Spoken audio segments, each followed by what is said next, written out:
My name is Rachel. I used to believe in forever. I believed in vows, in family, in the kind of love that could survive anything. I believed in my husband. And maybe that's what hurts the most.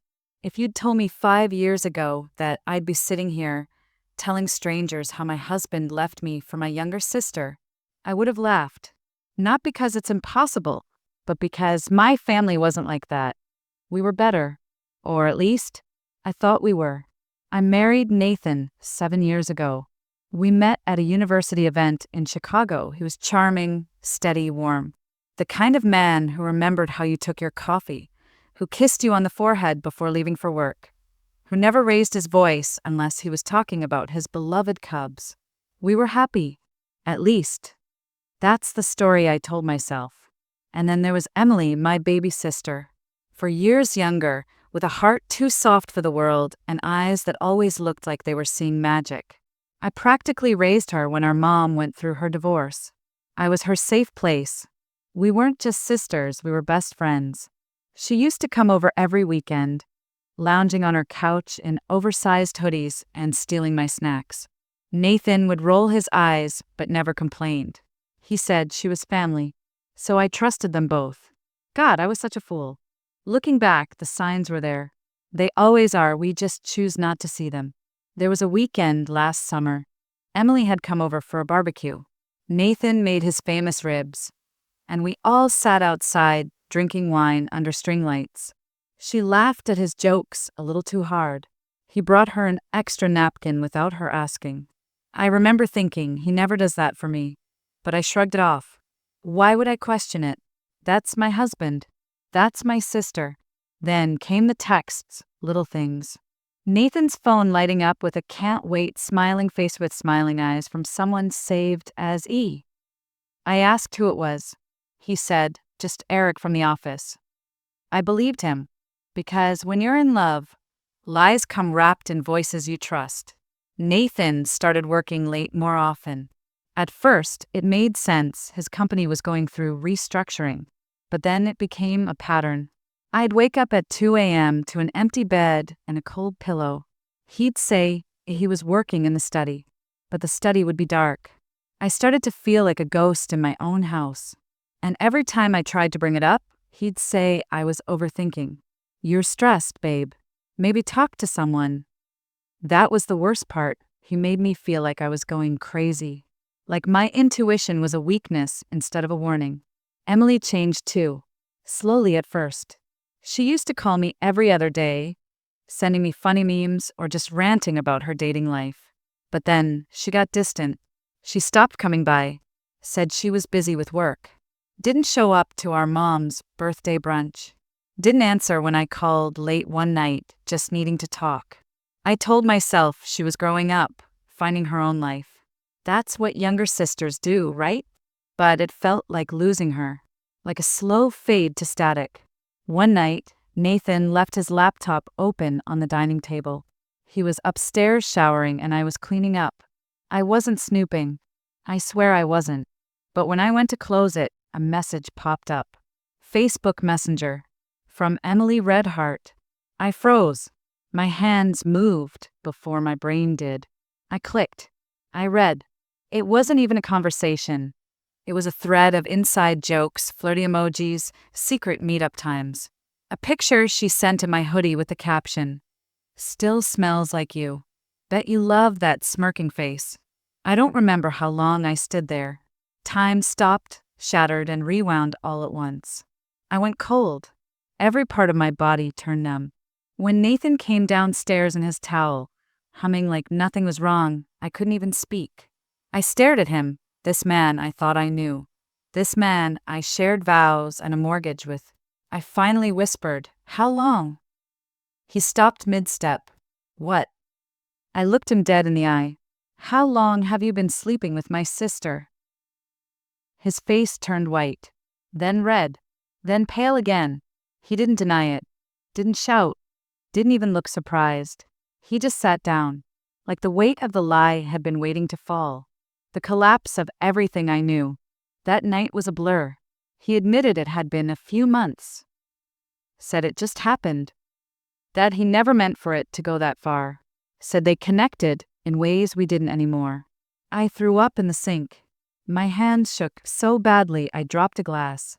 My voice cracked when I called her. She didn't pick up. Of course she didn't. The silence on the other end of the line was louder than any scream I could have let out. I didn't sleep that night, or the one after. I sat on the bathroom floor for hours, replaying every conversation, every shared memory. Was she already with him when she hugged me goodbye last month? When she laughed at my wedding video we rewatched last Christmas, was it guilt or mockery? I couldn't tell what was real anymore. Everything felt poisoned. That's the thing about betrayal. It doesn't just break your heart. It makes you question your mind, your past, your own worth. And I wasn't ready to confront them both. Not yet. But I knew one thing for sure. Nothing would ever be the same again. Have you ever had a moment that broke your reality so completely that you started to doubt if your memories were ever real? That's what the day felt like when I realized it wasn't just a fling. It was love. They weren't sorry. They weren't ashamed. They were in love, and I was the leftover. The morning after I confronted Nathan, the world looked normal. The sun still rose. The coffee still brewed. But nothing felt right. I remember staring at the kitchen counter where we used to share Sunday breakfasts. Now it just looked like a crime scene. Everything familiar felt violated. Nathan came downstairs in silence. He didn't even try to speak to me. He just grabbed his keys, mumbled, "I'm going to clear my head," and walked out like he hadn't set fire to my entire life the night before. I didn't stop him. I was afraid I might throw something if I opened my mouth. Instead, I went into our bedroom, picked up his pillow, and screamed into it until my throat hurt. I needed the truth. There's something cruel about betrayal. It doesn't just hurt you once. It haunts you with questions. When did it start? How often? Did he ever really love me? And the worst one of all, why her? I needed to know. So I did something I swore I'd never do. I went to my sister's apartment, facing her. I stood outside her door for 5 full minutes. My palms were sweating, heart pounding like I was about to face a firing squad. She opened the door like nothing was wrong, like I was just dropping by to borrow her hair straightener or tell her about a new Netflix show. Her hair was pulled into a messy bun. She was wearing Nathan's college hoodie. My blood went cold. "Rachel," she whispered. I didn't wait for an invitation. I walked in. She closed the door gently behind me. "Please don't make a scene." I turned around and looked her dead in the eye. "How long?" Her lips trembled. "Rachel, don't lie to me. How long?" She swallowed hard, tears forming in her eyes. "It started 5 months ago." 5 months. That was around the time Nathan stopped touching me in bed. When Emily began canceling our movie nights. When I started waking up in the middle of the night for no reason. I was living in a haunted house and didn't even know it. Her version of the truth. "He was unhappy," she whispered. "You both were." I laughed. I actually laughed. "Unhappy? So you decided to crawl into my marriage and fix it by F&G my husband." Tears streamed down her cheeks. "I didn't plan it, Ratch. We started talking. He understood me. We never meant to hurt you." That phrase, "we never meant to hurt you." I wanted to punch something. Of course they meant to. They just didn't care. "He told me you'd moved on emotionally," she added like it was a defense. "That you were more like roommates than partners." I stared at her. My baby sister. The one I used to braid hair for. The one I defended in school when bullies teased her for her stutter. "You believed him?" I asked. "You actually believed I didn't love him anymore?" She looked down, and that was my answer. I walked around her tiny apartment like I was trying to find proof that this wasn't happening. But it was all there, his hoodie, his cologne on the table, a half-drunk mug with a little post-it stuck to it. "See you tonight, Blue Heart, N." I felt the room tilt. I put my hand on the wall to steady myself. "You too," I whispered. "You're together now, aren't you?" Emily didn't speak. She didn't have to. The worst sentence I've ever heard. You love him? I asked. She nodded slowly, eyes glassy. I didn't want to, but yes, I do. Something broke inside me. Not like a crack, more like an explosion. My ribs felt like they collapsed. My lungs forgot how to breathe. You love my husband, I said, more to myself than her. She tried to move toward me, maybe to hug me, but I'd backed away like she was poison. I was your sister, I choked. I was your best friend. How could you? And then she said it, something I will never forget until the day I die. I think I always loved him, even before you married him. In that moment, 1,000 memories clicked into place. How she always sat a little too close to him, the way she'd light up when he entered a room, the jokes they shared that I never understood. Had this been going on even before the affair? Had she envied me from the beginning? Was this love? Or was this a twisted obsession? Either way, it didn't matter. They chose each other, and they left me behind, leaving the apartment. I didn't scream. I didn't cry. I walked to the door, opened it, and turned back just once. You didn't just break my heart, I said. You broke us. She whispered, I'm sorry. But that word felt like salt in a wound too deep to ever close. Alone in the car. I sat in my car for almost an hour. The city moved around me, honking horns, people walking dogs, kids laughing nearby. Life went on, as if the world didn't just end for me. I stared at my reflection in the rearview mirror. Mascara streaked, eyes hollow, lips trembling. I didn't recognize myself. Who was this woman? Alone, betrayed, unwanted. And yet, I felt something else too. Something deeper, something stronger. I had just survived the unthinkable, and I was still breathing. A dramatic close-up of the woman's shocked face, tears streaming, mouth slightly open, as she reads a message on a laptop screen. The screen shows a chat window with a heart emoji and the name Emily Redheart. Behind her, through a doorway, her husband and sister are barely visible hugging. The lighting is cold and harsh, with a blue tint to emphasize betrayal. I didn't sleep the night after visiting Emily. I lay in bed, eyes wide open, staring at the ceiling, hearing echoes of her voice.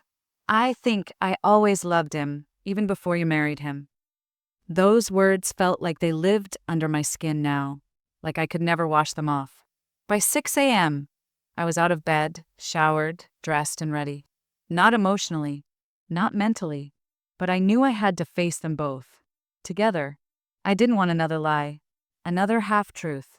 I needed the ugliness, the raw, undiluted truth, no matter how much it bled. Nathan came home that morning as if he were returning from the gym or some errand that didn't involve sleeping in my sister's bed. He had coffee in his hand. Morning, he said, like he hadn't nuked my entire life. I didn't answer. I just looked at him, cold, steady. I need you home tonight, I said calmly. Don't be late. He blinked. Why? What's going on? Just be here. I'm not asking. He looked confused, but I could see a flicker of fear in his eyes. He knew, and he knew I knew. That evening, I sent Emily a message. If you ever loved me at all, even as your sister, you'll come to the house tonight at 7. I won't ask again. I set the dining table like it was a scene from a play. 3 chairs, 1 truth. They both arrived on time. That in itself felt like a performance. Nathan sat stiffly. Emily didn't even make eye contact. I sat across from them, both hands folded, every nerve in my body ready to burst. But I wasn't here to cry. I was here to bury the lies. Say it to my face. I'm going to ask once, I began, and I want honesty. Not your sanitized version of it. Not half a truth. The full, disgusting, painful truth. They both said nothing. How long were you together behind my back? Nathan cleared his throat. 5 months. You already know this. Emily looked pale, like a child caught cheating.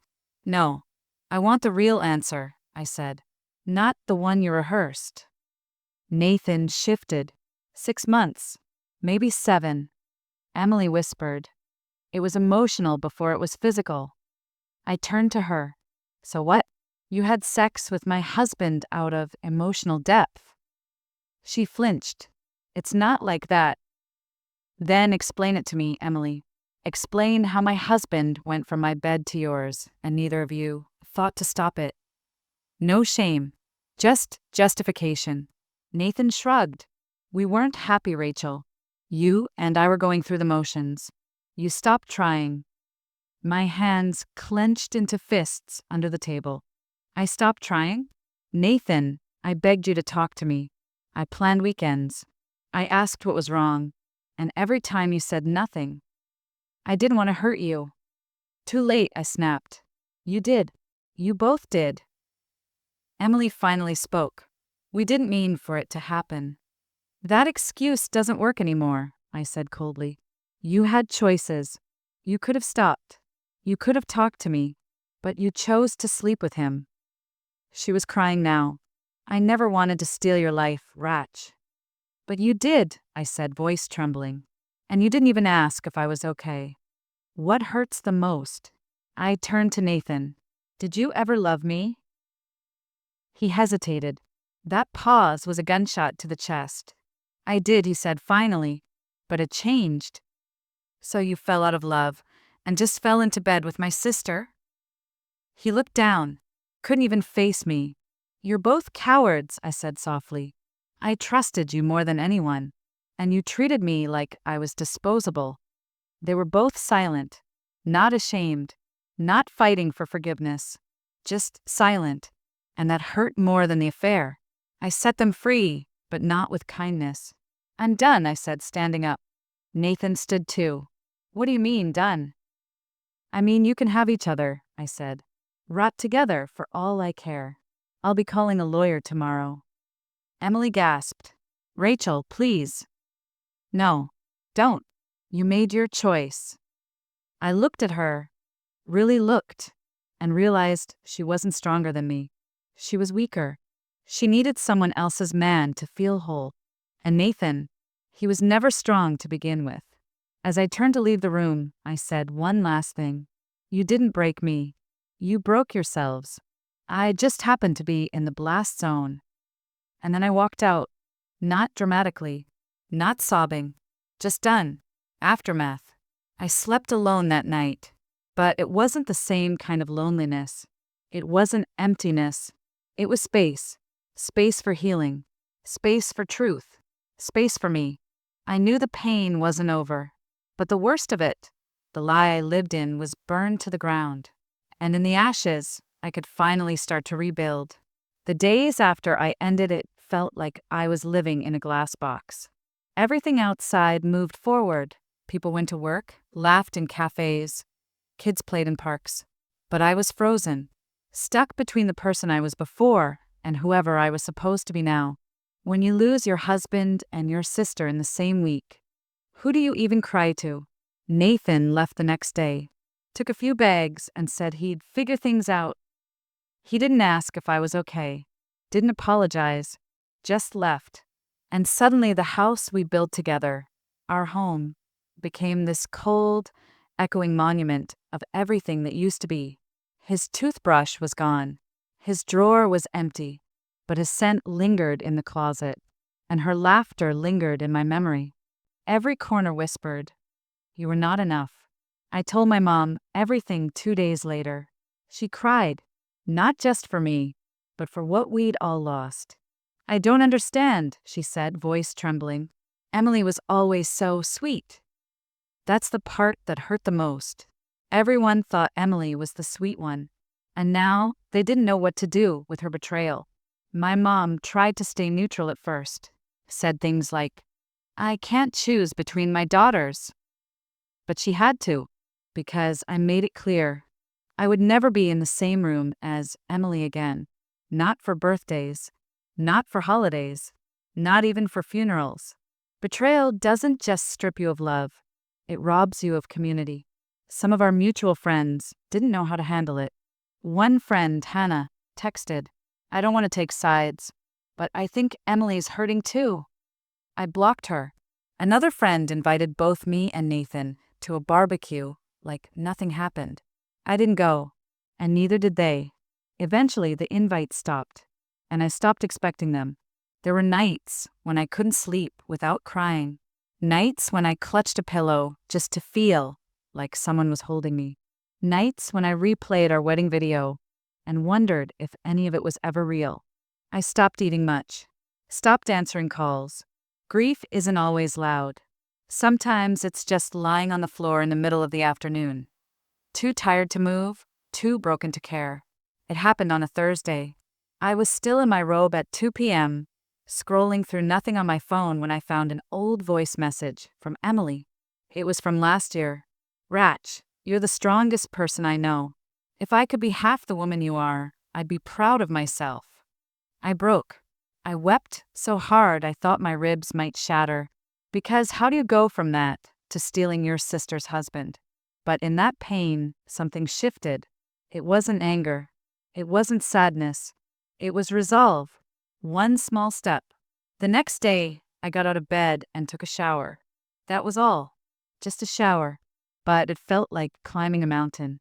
Then I cleaned the fridge, paid a bill, lit a candle. Each little task whispered, "You're still here. You're still trying." I started journaling. Not pretty thoughts, just raw, ugly pain. I wrote things like, "I don't know who I am without him.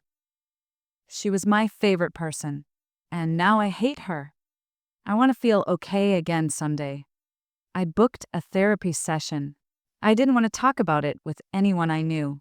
I needed someone neutral, someone who wouldn't flinch when I said, "My sister and my husband are in love, and I don't know how to live with that."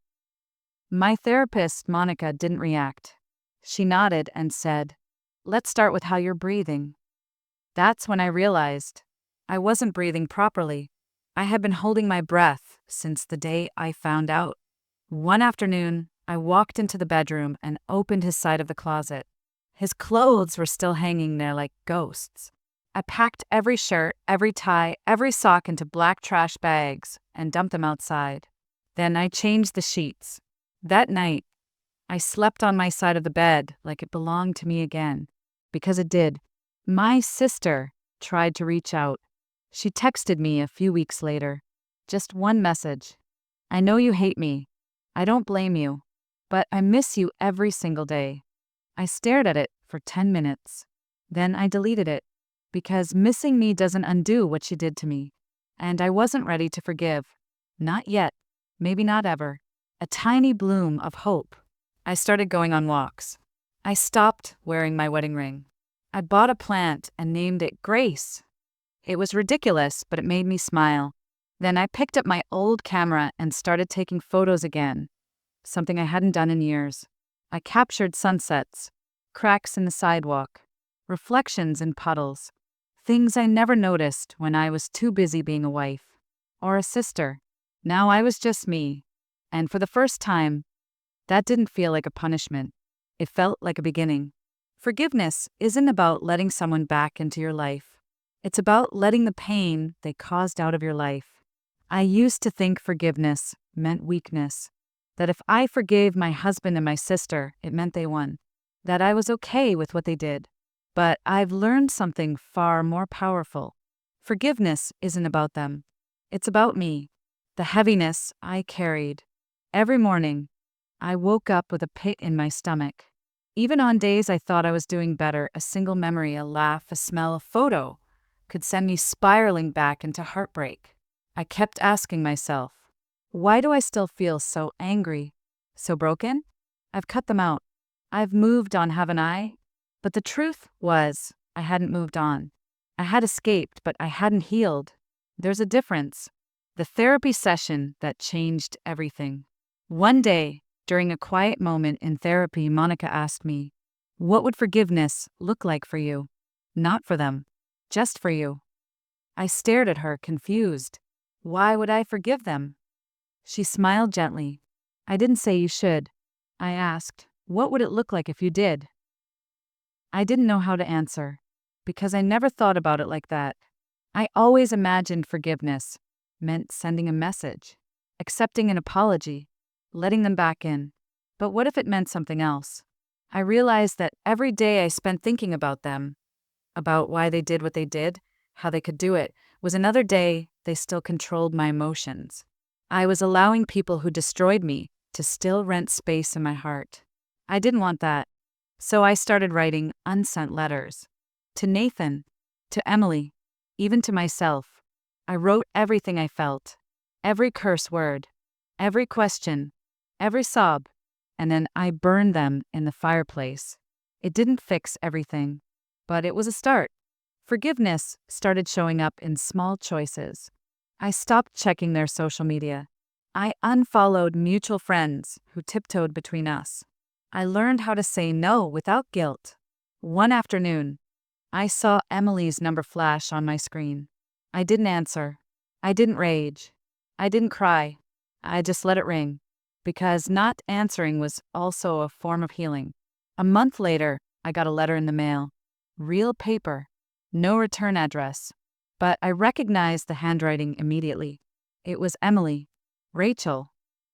I know I'm the last person you want to hear from. I don't deserve to ask anything of you. I betrayed you in the worst way. I lost not only my sister, but the only person who ever truly believed in me. I live with that every day. I'm not asking for a second chance. I'm just sorry, and I always will be. I folded the letter and put it in a drawer. I didn't cry. I didn't rage. Just closed the drawer, because that was all I needed. Forgiving myself first. The hardest person to forgive wasn't Emily or Nathan. It was me, for not seeing the signs, for blaming myself, for staying too long, for breaking when I thought I was strong.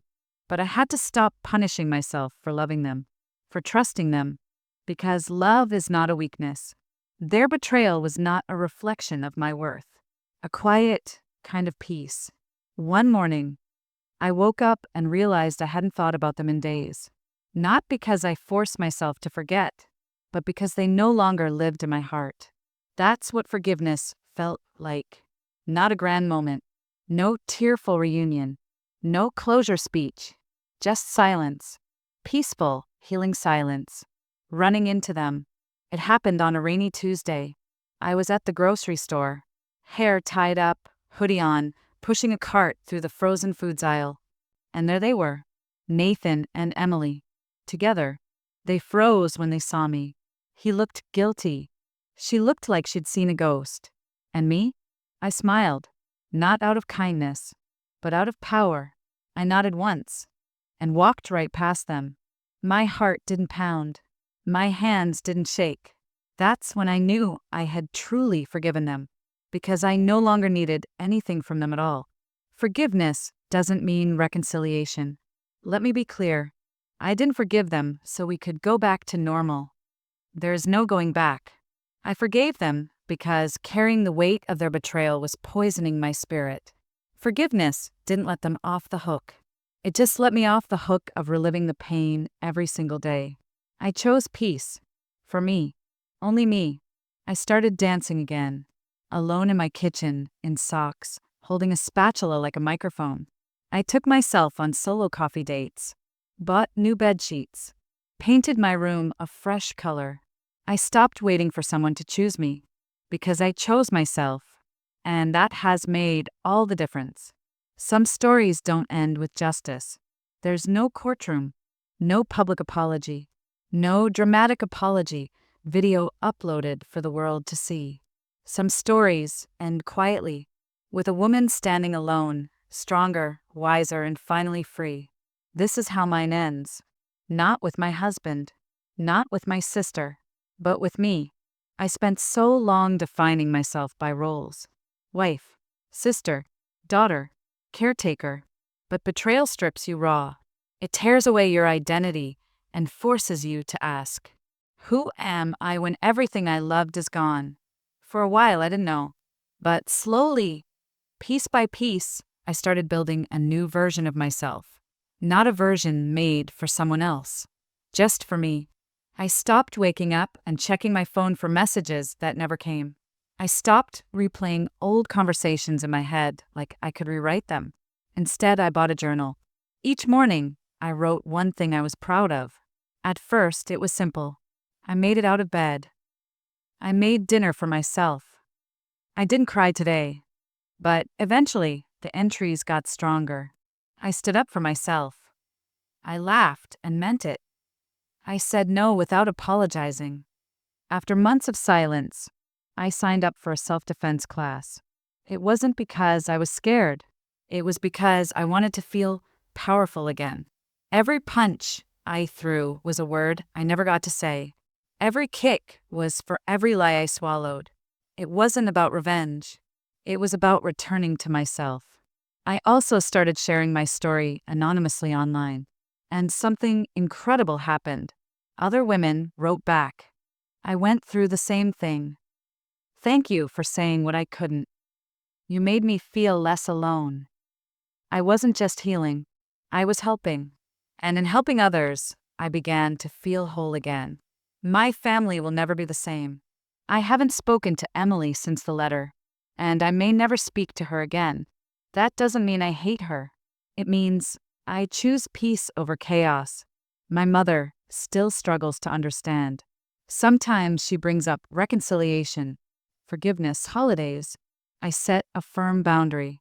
You're allowed to love both of us, but I won't share space with betrayal. And that boundary, it's not punishment, it's protection.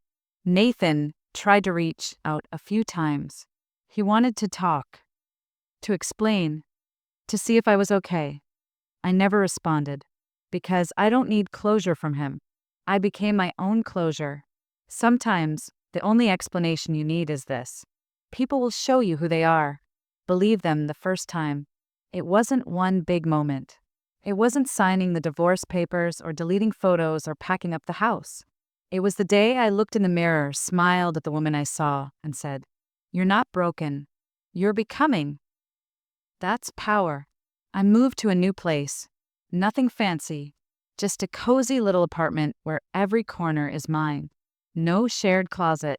No echoes of old arguments. Just sunlight, quiet, and peace. I adopted a rescue dog named Luna. She's a little chaotic and deeply loyal, just like me. And I finally did something I never thought I would. I went on a date. Not to find love, but to remind myself that life isn't over. It's still unfolding. And so am I. What I've learned. 1. Betrayal is not a reflection of your worth. People who hurt you say more about themselves than they ever will about you. 2. Family is not just blood. It's who shows up, who stands by you, who honors you in rooms you're not in. 3. You don't need to stay broken to be whole again. Scars are proof you survived. Why I'm telling you this?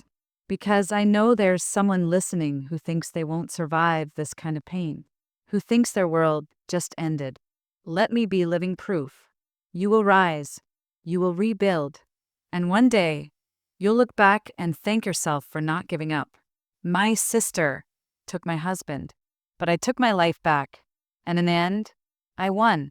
Not because I hurt them, not because I got revenge, but because I refused to let their betrayal define the rest of my story. I am not their victim. I am my own hero,